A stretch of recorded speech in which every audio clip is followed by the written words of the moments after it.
හදමුද හෙනම චැලෙන්ජිං ත්‍රිකෝණමිතිය ගාන. මේක එලවල් කරන අංගිලට මල්ලට මේක ඔයාලට පියවර 3න් හදන්න පුළුවන් නම් ඔයාලා පට්ට වැඩෝ.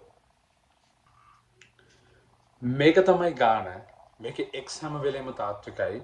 වීඩියෝ එක පෝස්ට් කරලා give it a try.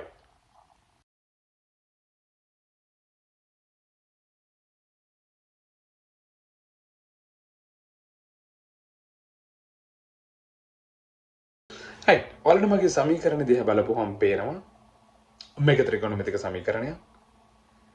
මේකේ cos x ධන cos 8x කියන පද දෙකට දෙකක් එකතු කරපුවාම සම්පූර්ණ අගය බිඳුව බවට පත් වෙනවා.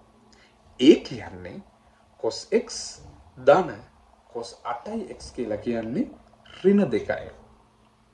මෙන්න මේ සිටුේෂන් එක එන්න එකම එක අවස්ථාවක් විතරයි තියෙන්නේ. ඒ තමයි cos x කියන එක්කෙනා ඍණ එක වෙලා සහ cos 8x කියන එක්කෙනා ඍණ එක වෙලා. වෙන කිසිම අවස්ථාවක අපිට ওই ඍණ දෙක දකුණු පැත්තේ ගන්න බෑ. මොකද අපි නිකමට හිතුවොත් cos x කියලා කියන්නේ ඍණ 0.5 කියලා cos 8x කියන එක්කෙනා ඍණ 1.5 වෙනවා. එහෙම වෙන්න බෑ. මොකද ඕනම තාත්වික තීටාගයකට එයාගේ cos value එක තියෙන්නේ ඍණ 1ත් ධන 1ත් අතර. ඒ නිසා වෙන්න තියෙන එකම අවස්ථාව ඔයාලට ඕන නම් වෙන නම්බර්ස් try කරලා බලන්න පුළුවන් එහෙම වෙනවද කියලා. එහෙම වෙන්නේ නැහැ.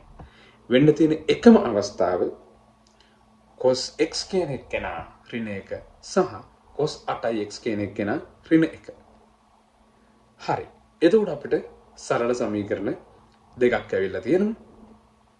දැන් අපිට විසඳුම එකපාරින්ම ලියන්න පුළුවන්. හරි. මේක ඔයාලට විසඳන්න පුළුවන් වුණා නම් මාර වැඩක්. හරිද? මේකට තව ක්‍රම කීපයක් තියෙනවා. ඒව දන්නව නම් කමෙන්ට් එකක් දාන්න.